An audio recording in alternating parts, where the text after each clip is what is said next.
Okay, so the dumpling dough itself is literally just 3 ingredients: flour, salt, and water. I like to add actually a tiny bit of baking powder just to help them be like lighter, but you don't need it. So it's 250 grams of flour, a little bit of salt. I'm just adding a pinch of baking powder. This is not traditionally in dumpling dough, but here we are. Also, if you want to go ahead and buy dumpling dough, please do that. I just really like making my own because it's so quick. You know, for me, I've done it so often now where I'm like, I'd rather just do this and save the money and make them from scratch. And then to this, just 125 mils of water. So about 2 cups of flour and about half a cup of water is the recipe. Ooh, it's so nice and soft. I used warm water, so. And you don't want the dough to be too wet and sticky because that's going to make it incredibly hard to roll. So I've put my dough onto a clean surface and I'm just going to knead it until it comes together fully. You're going to have to knead this for like 5 minutes. You want it to be a nice smooth dough. Form a cute little dough ball. And then I'm just going to let this sit with a moist cloth over it for like 10-15 minutes. You just let it rest while you make our filling. So to make the spinach and feta filling, I've got some frozen spinach here.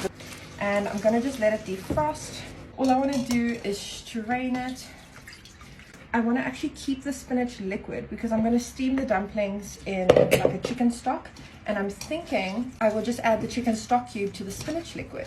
And then it'll be like a vegetable chicken stock, you know? And the dumplings might go green, which is pretty cool. So we don't want a watery filling. So I'm just going to squeeze as much of the liquid out of the spinach as I can. Pop it into a bowl.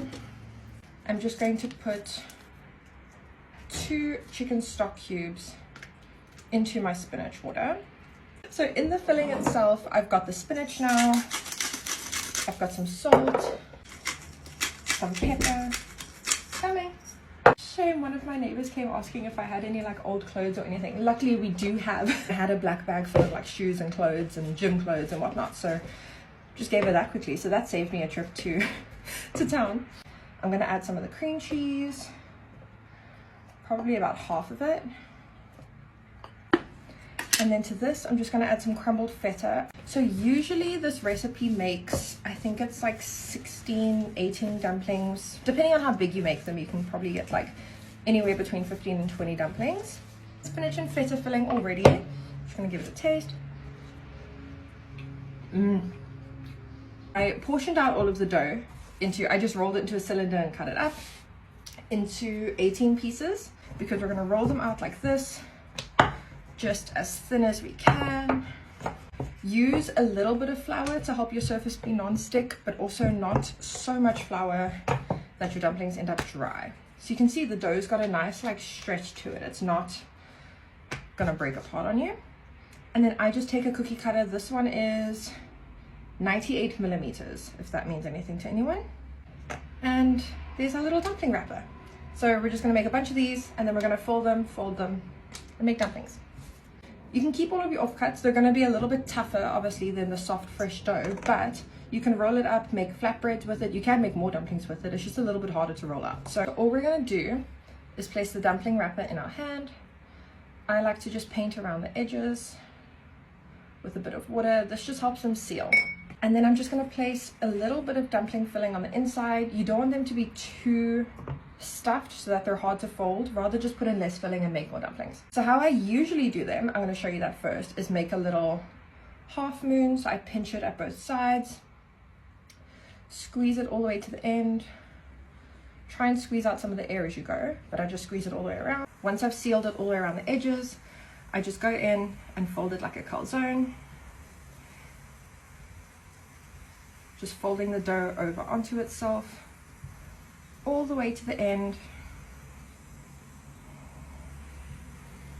And that's usually how I make my little pot sticker dumplings. I do want to try a new way of folding today though. So let me grab a new wrapper, paint it all the way around the edges. I watched a video on how to do this, but I don't really know. So they pinched on one side and then they just carried on, they kind of just like carried on pinching all the way around. I mean, it's kind of working. Wait, I'm kind of doing it. This is the first time I'm doing this. Sorry, I'm like amazed. This is so cute. Okay, it's, oh, okay. Okay, not so cute. It was cute. I don't really know. I'm gonna try again. I am racing against ESCOM and load shedding right now, so I think I'm gonna make them the way I normally do for now, and then later I will play around with different folding methods. I need to hurry up a little bit here. Okay, so I've got all 8 of my lunch dumplings all folded up. One of them has a tiny little hole in it, but it's fine. We just patch her up like that and she's perfectly in. I heated up the spinach water with the chicken stock cube just to help it dissolve, so our stock is ready to go in. Just put them into the hot oil, and I put it around the edges so that they can sit in the oil in the pan, and we're gonna just let them brown. Okay, these are browning beautifully, so I'm just gonna flip them all over. That's what you want, that beautiful golden on each one. Just gonna flip each one over. Now that they're nice and golden on both sides, I'm gonna just add some of my spinach chicken stock. I don't really have a lid big enough for this pan, but I'm gonna just push them all towards the middle and pop on my lid like that and help them steam a little bit. Now this doesn't take very long. They cook very, very quickly, so it'll take about 5 minutes. Okay, so those dumplings are steaming away. I've turned the pan off and I'm just letting them do their thing. Now I'm going to quickly make a little dipping sauce. You can have them plain if you want to. I just want to do a little dipping sauce with some soy sauce, some sesame oil, some salt,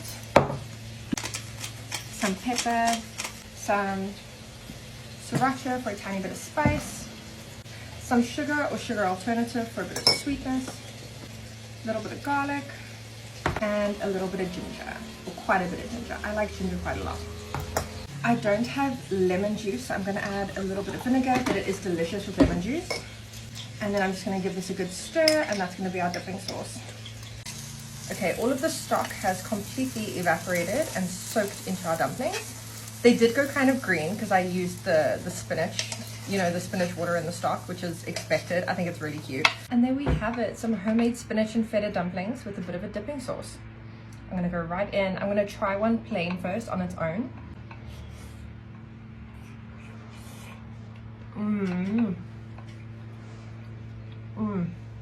Oh, that's exactly what I felt like. And then in the dipping sauce.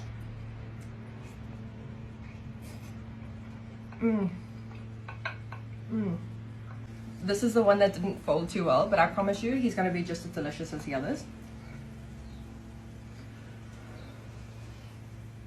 Yeah. I'm so happy I made this. Definitely try it out. It's not the most technical thing in the world. It does just take a bit of time and love. One day I will attempt to make soup dumplings. Today's not that day, but one day is one day.